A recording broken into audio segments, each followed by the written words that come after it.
오늘 우리가 읽을 말씀은 열왕기하 17장 34절부터 되겠습니다. 34절에서 41절까지의 말씀입니다. 그들이 오늘까지 이전 풍속대로 행하여 여호와를 경외하지 아니하며 또 여호와께서 이스라엘을 이름을 주신 야곱의 자손에게 명령하신 율례와 법도와 율법과 계명을 준행하지 아니하는도다. 이쪽에 여호와께서 야곱의 자손에게 언약을 세우시고 그들에게 명령하여 이르시되 너희는 다른 신을 경외하지 말며 그들을 경배하지 말며 그를 섬기지 말며 그에게 제사하지 말고 오직 큰 능력과 편팔로 너희를 애굽에서 인도하여 내신 여호와만 경외하여 그를 예배하며 그에게 제사를 드릴 것이며 또 여호와가 너희를 위하여 기록한 율례와 법도와 율법과 계명을 지켜 영원히 행하고 다른 신들을 경외하지 말며 또 내가 너희와 세운 언약을 잊지 말며 다른 신들을 경외하지 말고 오직 너희 하나님만을 경외하라. 그가 너희를 모든 원수의 손에서 건져내리라 하셨으나 그러나 그들이 듣지 아니하고 오히려 이전 풍속대로 행하였느니라. 이 여러 민족이 여호와를 경외하고 또 그 아로 새긴 우상을 섬기니 그들의 자자손손이 그들의 조상들이 행하던 대로 그들도 오늘까지 행하리라. 아멘. 날씨가 이제 많이 더워지고 또 비도 이렇게 샤워같이 밤낮으로 이렇게 갑자기 게릴라 샤워죠. 이렇게 옵니다. 항상 밖에 나가실 때 조심하시기를 바랍니다. 오늘 이 34절부터의 단락은 이스라엘 땅에서 성행한 혼합 종교 현상을 지적하고 있어요. 이스라엘에 이주해온 사람들이 저지른 범죄의 핵심이 뭐냐? 여호와를 경외하지 않았다. 이게 가장 큰 문제죠. 이 한국 사람들은 한국에서 교회 안 다니다가 미국 이민 오면 교회 다니는데 오늘 본문은 그와 반대의 모습을 보여주죠. 이 경외라는 단어가 참 중요하다 그랬죠. 오늘 본문 사이에서 7번이나 나타납니다. 그리고 이 단락에서 강조하는 것은 다른 신을 섬기지 말고 오직 여호와만을 경외하라. 오직 이게 중요한 거죠. 다 섬기는 중에 하나님도 걸쳐 있는 게 아니라 덤으로 있는 게 아니다 하는 거죠. 그리고 여호와를 경외하는 구체적인 방법은 뭡니까? 여호와의 명령인 율례, 법도, 율법, 계명 사실 다 똑같은 거죠. 이걸 따르는 것이다. 잠언 저자는 잠언 1장 7절에서 여호와를 경외하는 것이 지식의 근본이다. 이렇게 얘기하고 있지 않습니까? 이 여호와를 경외한다는 것은 뭐예요? 하나님이 창조주시고 유일한 신이라는 사실을 인정하고 동시에 인간이 피조물이며 요한한 존재라는 사실을 받아들이는 것에서 출발하는 거예요. 그분은 창조주시고 나는 피조물이라. 어떤 관계인지 아시죠? 우리 마음대로 살 수 없다는 거예요. 이렇게 34절부터 41절 단락의 구조를 보면 34절과 41절 이 동일하거나 아주 거의 유사하죠. 그런 내용들을 발견할 수가 있다는 거예요. 이걸 바로 처음과 끝이 수미상관을 이룬다 이렇게들 얘기하죠. 특별히 오늘까지라는 표현이 반복되어 있고 여호와를 경외하는 이런 지적도 반복되어 있고 또 34절에 이전 풍속대로 하는 말이 바로 40절에는 그대로 반복되어 있고 이렇게 이게 강조하는 거예요. 중요하다는 거예요. 즉 오늘까지라는 표현이 반복되어 있다는 것은 뭐예요? 사마리아의 혼합 종교 양상이 열왕기 저자의 시대까지 계속되었다. 이 야곱의 자손이란 말은 북이 왕국 이스라엘에 속한 지파들을 가리키는 표현이죠. 선지자들이 이런 표현을 많이 썼죠. 여러분, 사마리아 땅에 거주하게 된 사람들은 하나님을 예배하는 법을 배우게 됩니다. 그건 참 다행이에요. 하지만 그들에게 있어서 하나님을 예배하는 것은 그들의 삶을 윤택하기 위한 또 하나의 종교일 뿐이었어요. 종교는 그냥 바람이 아니에요. 생명이 돼야지 진짜지. 그들은 하나님을 예배하는 형식은 갖춰요. 하지만 여전히 습관을 따라 그들 민족의 신을 섬기면서 살아가는 모습은 변하지 않았다. 예배는 습관이 아니잖아요. 필수죠. 즉 하나님을 유일한 주권자로 인정하고 경외하는 하나님의 백성은 되지 못했다는 거예요. 성도는 공적 예배뿐만 아니라 삶 속에서 하나님만을 경외하며 살아가는 자예요. 신앙의 형식만 갖춘 것이 아니라 하나님께만 영광 돌리는 바른 예배자의 정신을 갖춰야 된다는 것입니다. 안 그러면 어떻게 돼요? 짬뽕이 되는 거예요. 혼합주의, 다원주의. 이게 합리적이라고 사람들은 얘기하죠. 그냥 다 그게 그거 아니야 하는 거죠.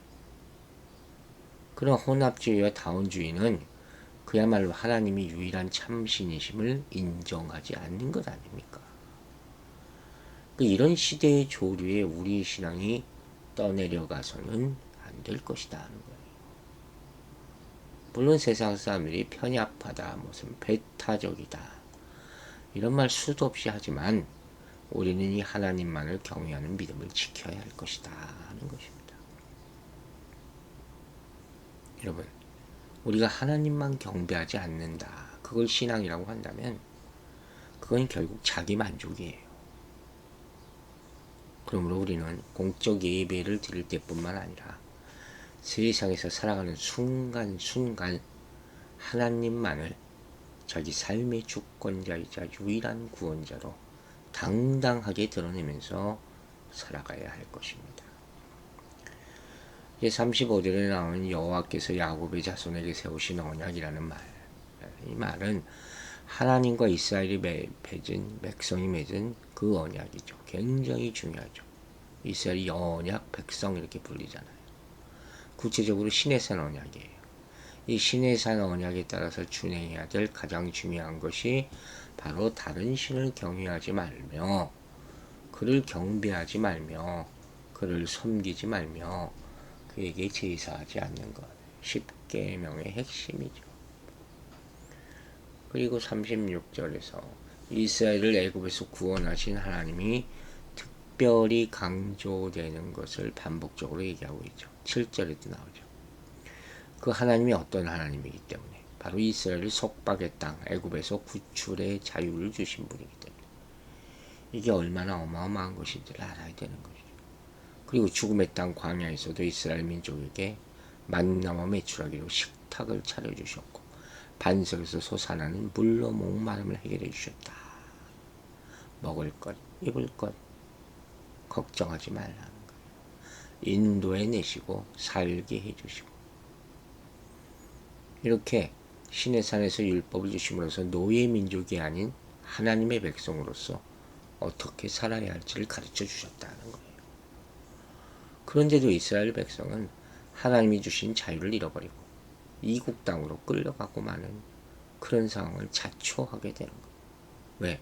하나님의 가르침을 무시하고 하나님과 우상을 동시에 섬기는 혼합 종교에 빠져버렸기 때문이다 하는 것이죠. 37절부터 나오는 이 율례와 법도라는 말, 또 율법과 계명이라는 말, 이게 다 이스라엘 백성에서 주신 것 아닙니까? 그리고 그 모든 가르침의 핵심은 뭐예요? 다른 신을 경외하지 말라. 배웠으면 지키는 것이 좀 중요한 것이죠. 여러분, 이스라엘 백성의 큰 근심은 항상 외적의 침략이었어요. 약한 나라예요. 그리고 하나님은 이스라엘이 하나님만을 경외할 때 원수의 손에서 지켜주시리라, 건져주시리라, 이렇게 39절에서 약속하고 있지 않습니까? 그러므로 이스라엘의 멸망은 하나님을 섬기지 않아서가 아니라 하나님만 섬기지 않았기 때문이다. 이걸 분명하게 알아야 돼요. 그들의 궁극적인 문제는 하나님을 섬기는 문제보다도 자기를 더 섬겼다. 사람을 더 의지하고, 즉 자기 섬김을 위한 수단과 목적으로 하나님을 섬겨 그냥 갖다 붙인 거예요. 그러면 성도는 자기 자신을 섬기는 자가 아니에요. 대부분이 자기를 믿죠. 내 팔을 믿는다. 성도는 우리를 먼저 섬겨주시고 구원해 주시는 하나님만을 믿는 자예요. 자기를 섬기는 마음이 바로 우상 공장이 되는 것이죠. 하지만 우리의 마음을 만족시켜 줄 수 있는 분은 하나님 한 분밖에 없어요. 그러므로 우리는 자기 섬김의 동기를 경계하고 하나님만을 섬길 것을 날마다 결단해야 되는 것입니다. 우리는 하나님을 알고 있는 것, 또 주일마다 예배 드리는 것, 여기만 만족해서는 안 돼요. 하나님이 엄히 경계하신 대로 자기 마음에 다른 신을 두고 있지 않은지 끊임없이 살펴봐야 된다 그랬어요. 우리가 보지 못하는 또는 오랜 기간 고착된 우상, 지금 당장 버려야 되는 것이죠. 그러기 위해서 우리는 날마다 하나님 말씀과 기도로 우리 마음을 점검해야 할 것입니다. 또는 우리 다양한 행동 뒤에 숨어있는 마음의 동기를 정직하게 살펴봐야 될 것입니다. 우리 안에 죄로 기울어지기 쉬운 성향이 있다는 것을 우리 인정해야 돼요. 그리고 날마다 우리 마음이 하나님에 향하도록 교정해 나가게 되기를 간절히 기도합니다. 40절들 말씀 보면 그러나로 시작하잖아요. 그들이 듣지 아니하고 뭐라 그랬어요? 오히려 이전 풍속대로 행했다. 이게 문제예요. 우리가 영향을 끼치는 게 아니라 오히려 물드는 거예요. 이주민들과 종교 혼합 현상이 생긴 것이죠. 이것이 오늘까지 행한다. 그래서 이 열왕기를 기록할 당시까지 혼합 종교 현상이 계속되었다. 그리고 이런 현상이 지속되면 어떻게 됩니까? 하나님의 징벌을 피할 수 없게 되는 것을 암시하는 것이죠. 여러분, 열왕기하라는 책은 왜 예루살렘이 무너지고 유다가 멸망했느냐 하는 질문에 대한 대답을 적어놓은 책이라고 했잖아요. 그래서 북이스라엘의 멸망은 주의 깊게 살피면서 해석해야 되는 거예요. 이 17장은 바로 사마리아의 함락과 이스라엘 백성의 추방에 대한 해석이라고 볼 수 있죠. 그리고 이스라엘 멸망의 신학적 이유는 뭡니까? 다른 신을 경외한 것, 여호와께서 쫓아내신 열국의 관습을 따라 행한 것, 이스라엘 여러 왕들이 세운 관습을 쫓아 행한 것, 다 반대로 간 거예요. 이 17장 마지막 부분에서 특히 강조하는 건 뭐예요? 오늘까지라는 이 34절과 41절의 표현이에요. 저 이거 무슨 소리냐? 이스라엘 멸망이 주는 교훈을 오늘 깨닫고 오늘 교훈으로 받아들여야 된다는 거예요. 아이고 몇천 년 전의 이야기, 그게 아니라요. 오늘 우리에게 영감을 주고 교훈을 주는, 오늘 우리에게 일어날 수 있는 사건으로 여기면서 우리의 행동을 깊이 점검하라, 이렇게 말하고 있는 거예요. 여러분, 우리가 살고 있는 지금 이 땅에서도 하나님도 섬기고 다른 신도 섬기고 있지 않습니까? 6일 동안 돈 섬기고 주일만 하나님이 섬기는 척 한다면 이것이야말로 지금 이스라엘의 잘못을 답습하는 거예요. 신앙과 일터, 신앙과 가정을 따로 생각한다면 이 역시 하나님과 다른 신을 동시에 섬기는 태도와 다를 바가 없어요. 하나님만 섬긴다는 것은 하나님이 이 세상 모든 만물을 만드셨고 지금도 살아계셔서 역사를 주관하신다는 사실을 인정하고 하나님과 날마다 교제하며 살아가는 것을 의미하는 것이죠. 그들은 여호와 하나님만을 섬기라는 명령과 책망을 분명히 귀로 들었다 말씀하지 않았습니까? 그런데 듣지 아니하고 했잖아요. 순종 차원의 들음이 없었다. 한 귀로 듣고 한 귀로 흘리는 것이 아니라 들으면 순종해야 된다는 거예요. 세상 문화의 힘을 벗어나지 못하는, 결단하지 못하는 것, 그때와 지금 다를 게 하나도 없어요. 여러분, 하나님만 섬기세요. 하나님만을 섬길 때 그분을 닮아가게 되는 것이죠. 그리고 이 모습이 후손에게 신앙의 본이 되는 것이죠. 우리는 하나님께 불순종하던 과거의 삶을 다 청산해야 됩니다. 형편이 어려워도 세상과 타협하지 마십시오. 하나님만 경외하며 순종하시기 바랍니다.